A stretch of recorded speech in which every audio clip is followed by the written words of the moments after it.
ઉનાળો હોય અને કાચી કેરીનું શાક ન બનાવીએ એવું બને જ નહીં. આજે હું બતાવી રહી છું કાચી કેરીનું શાક ઇઝી અને ફટાફટ કેવી રીતે બને છે એ જોવાનું છે. તો ચલો શરૂઆત કરીએ. નમસ્કાર મિત્રો, અહીંયા મેં એક કઢાઈ લીધી છે. એમાં 3 ટેબલસ્પૂન સિંગ તેલ લેવાનું છે. તમે કોઈ પણ લઈ શકો છો. પછી 1 ચમચી જીરું એડ કરવાનું છે. જીરું તળતળે પછી એમાં અડધી ચમચી હિંગ એડ કરવાની છે. અડધી ચમચી લાલ મરચું એડ કરીશું. અહીંયા મેં કાશ્મીરી મરચું એડ કર્યું છે. 250 ગ્રામ કાચી કેરી યુઝ કરવાની છે. અહીંયા મેં કેસરની કાચી કેરી લીધી છે અને રફલી જે મેં એને ચોપ કરી દીધી છે. બધું બરાબર મિક્સ કરી દઈશું.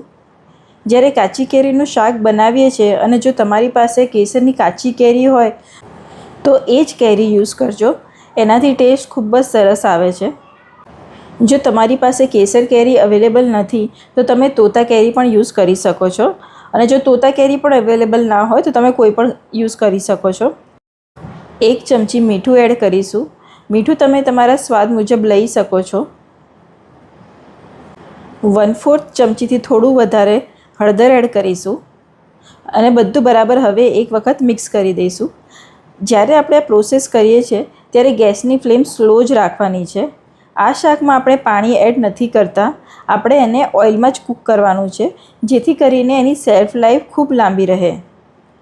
બધું બરાબર એક વખત મિક્સ થઈ જાય એટલે એને ઢાંકણ ઢાંકીને આપણે 5 મિનિટ માટે કૂક કરવાનું છે. તો ઢાંકણ ઢાંકી દઈશું અને 5 મિનિટ માટે કૂક કરીશું.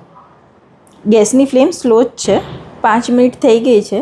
હવે ઢાંકણ ખોલીને આપણે ચેક કરી લઈશું. કેરીને આપણે અહીંયા વધારે કૂક નથી કરવાની, થોડી અધકચરી જ રાખવાની છે. એટલા માટે ગેસની ફ્લેમ આપણે એકદમ સ્લો રાખીએ છીએ. બધું એક વખત મિક્સ કરી દઈશું. તમે જોઈ શકો છો પાણી મેં એમાં સહેજ પણ નાખ્યું નથી.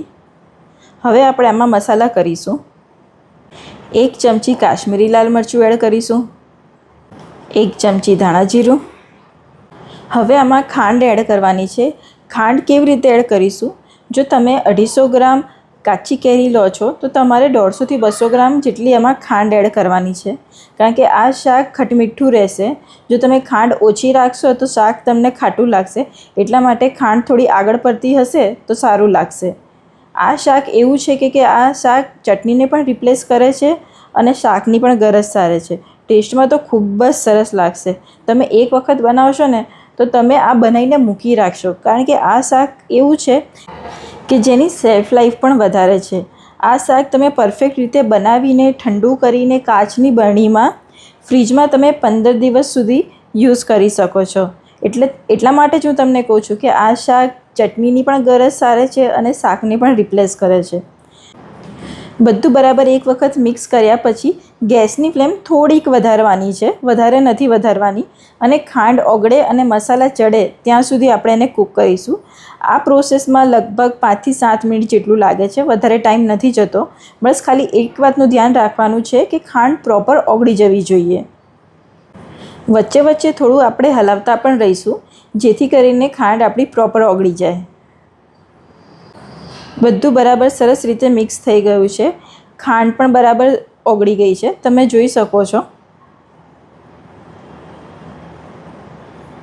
શાક બહુ જાડું પણ નહીં અને બહુ પતલું પણ નહીં એવું રહેશે.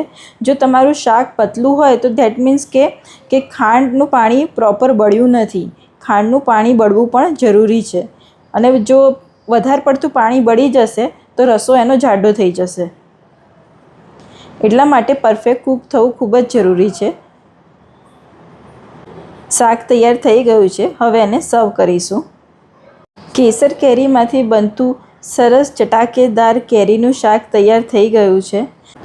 તમે આને રોટલી, થેપલા, પરાઠા, દાળ ભાત સાથે પણ તમે લઈ શકો છો. ખૂબ જ ટેસ્ટ સરસ આવે છે.